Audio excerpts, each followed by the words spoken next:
Magandang gabi mga kaibigan, sa aking mga subscriber, sa aking mga silent viewer dyan. Shout out sa inyong lahat.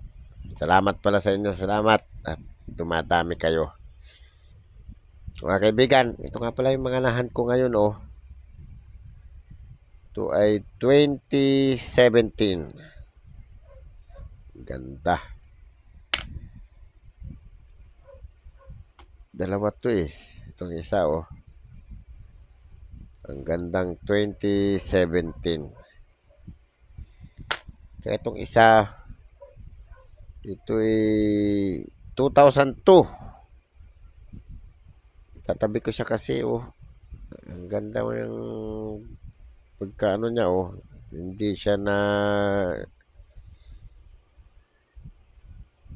damage ng gusto. Pero circulated to mga kaibigan, pero ang ganda pa rin niya. Itong isang to 2015. Hard to find to mga kaibigan. Kasama to sa hard to find. Bali, bukas i-update natin ang presyo ng mga to. Saka to 2003. Ito ay ano mga kaibigan, 2003.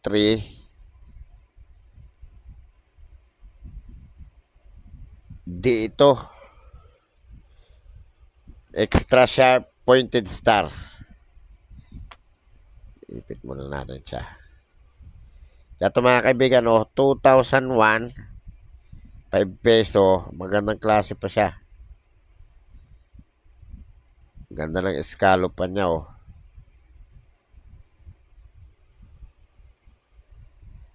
Tsaka itong pisong to 2010, frosted overs. Frosted overs yan oh. Na-reverse niya ito. Nakakasilaw to. Yan. Tsaka ito mga pala mga kaibigan oh. Binenta sa akin to nung supervisor ng aming mga janitor. 10 piso, 20, tsaka $1 na to. Tsaka itong 1,000 won ng Korea. Tsaka itong $20 ng Hong Kong. Binili ko to ng 400. Ito kahit mga 300 sana to kung maganda-ganda lang to. Kaso lang, ang daming mga tupi-tupi ito mga kaibigan oh. Ito may tupi dito, may tupi sa gitna, may tupi sa gilid. Kung ito sana ay kagaya nung isa kong $20. Kumpara natin mga kaibigan. Kagaya sana nito oh, walang katupi-tupi ito. Ano? Oh. Sa malutong. Ito malutong din, kaso lang maraming tupi. Kaya mataas-taas lang sa value niya yung ano ko. Kasi ang prinesyo ko to dito, 200. 200 yan sa presyo ko sa kanya. Tapos ito,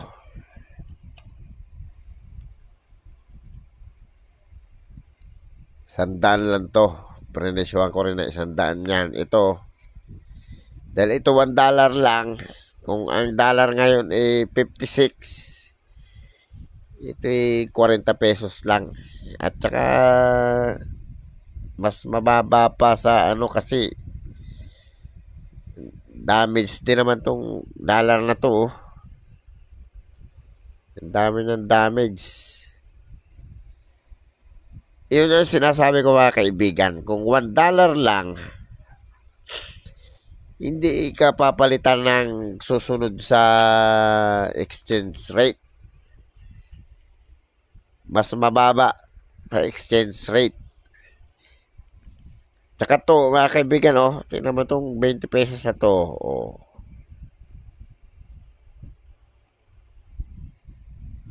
Tsaka itong 10 piso na to. Kaya 400 lang to prinesyo ko dito, mga kaibigan.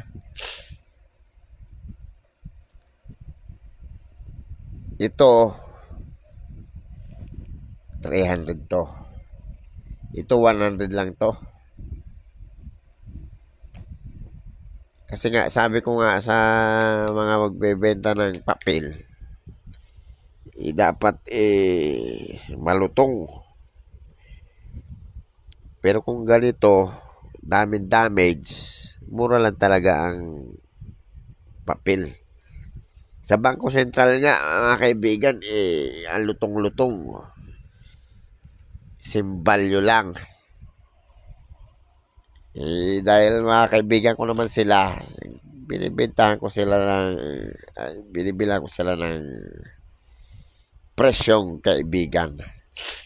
Kaya ito mga pala kaibigan, oh, i-update natin ang presyo nito kasi 1 month ago, 1 month ago, in-update ko presyo nito eh. At ngayon, tinignan ko sa numista, imbes na tumaas ang presyo, lumiit. Ito mga kaibigan, oh, nirecord ko na. Kasi 1 month ago, ito yung presyo niya eh. Oh. Yung 42, ngayon 41 na lang. Yung 66, 65 na lang ngayon. Pero tumaas ang presyo ng 58, naging 59. Tsaka itong 58, naging 57 na lang.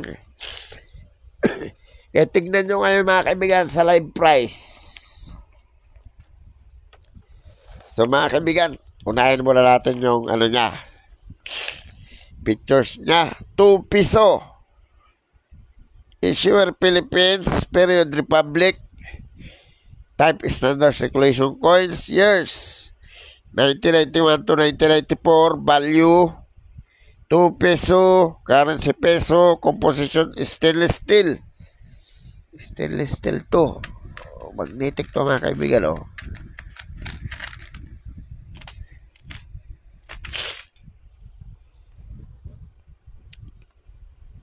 Weight 5 grams. Diameter 23.5 mm. Thickness 1.8 mm. Shape round, thick meld. Orientation medal alignment. Demonetized January 2, 1998. 5 grams daw ito siya mga kaibigan. Timbangin natin. 5 grams.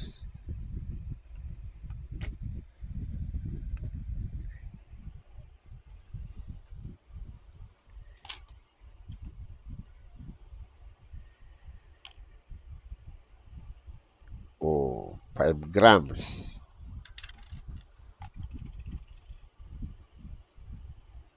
.1, aba, mabigat to. Ulit. O, 5.1.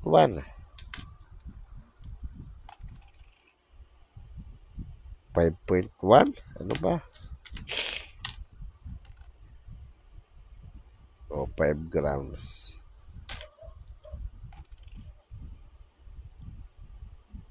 O, 4.9 lang ito. Circulated to eh. 5 grams. Oh, hindi na magkakalayo ang mga timbang nila mga kaibigan. Pero ito magandang klase ito mga kaibigan, oh. Kumikinang-kinang pa. Oh.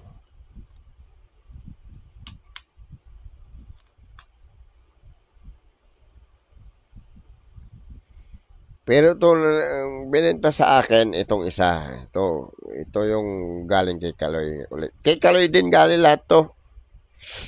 Kung ito'y 40, 2, 4, 6, 8, 10, 12. Ito 500 plus. Tapos may mga kasama to mga kaibigan. Yung mga kasama nito, kaya mura ko lang binili.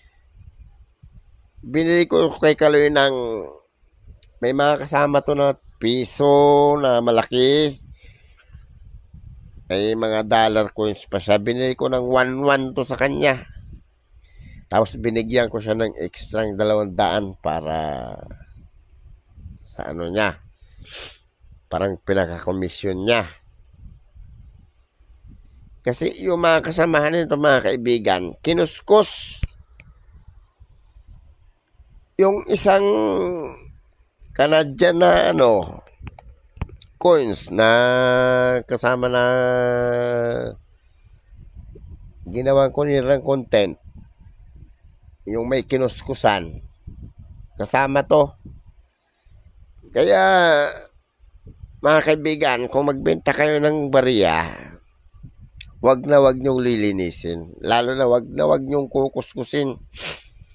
Kasi lalo lang bababa ang value nun kung yun ay dumi lang ng pagtago. Ano pa yun mabibigyan pa yun ng value na the best. Pero kung lilinis at kinuskus, mas lalong mawala ang value ng mga yon. So mga kaibigan, unahin natin ang overs niya. Bars of Andres Bonifacio facing left. Ito si Andres Bonifacio. Nakatingin daw sa kaliwa.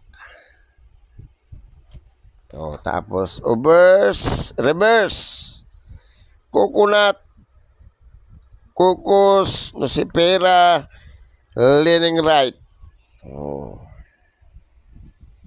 Parang nakahiga daw nakapaano sa kanan. Tama naman. Punta na tayo sa value niya mga kaibigan. 1991. Ito. May 1991 ako isang piraso. Kaso lang, tingnan mo naman itong 1991 ko. Ito hindi niya kinuskus. Kasi kung kinuskus niya to, kitang-kita ang kinuskusan. Kaso lang, hindi niya kinuskus to. Pero yung karamihan na kasama nitong coins, may kinuskusan. Kaya mababa rin yung, hindi naman mababa. Tama lang yung presyo ko. Ito sana ang pinakamahal. Excuse me po. Kasi ang 1991 mga kaibigan, very fine 14 pesos, extra fine 41 hanggang almost uncirculated, uncirculated 110. Hindi nagbago ang uncirculated niya. Yun pa rin ang presyo mga kaibigan eh, no?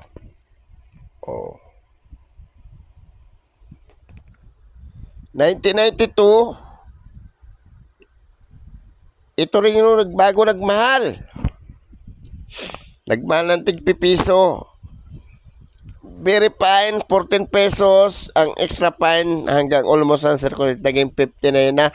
Naging mura naman ang piso ang uncirculated. Mga kaibigan, 66 yan. 65 na ngayon. Hindi ko maintindihan kung ano nangyari dito sa Numista eh. Baka marami nang nag-upload nito ng per year. Tapos, siyempre siguro pangit yung in-upload o hindi kagandahan. Kaya nagbawas ng presyo. Ang 1993, same price pa rin. Very fine hanggang extra fine, 34 pesos. 1994, bumaba rin ang presyo niya. Pero hindi nagbago ang fine 21, very fine hanggang extra fine 34. Ang uncirculated, ang almost uncirculated hanggang uncirculated nagbago. 57 na lang ngayon mga kaibigan. Ayan. Kaya ang sabi ko kasi ngayon, isip ko, ito ang gagawin ko talagang content. Kaya nireview ko sa Numista. Hindi na ako nagprint ng bago eh. Kasi sayang naman yung papel. pag nag-print pa ako ng bago. So mga kaibigan, baka naman pwede maglambing ng subscribe, pa-press ng subscribe, pa-press ng notification bell, pa-select ng all para ma-notify kayo pag ako nag-upload ng video. Maraming salamat mga kaibigan. Magandang gabi.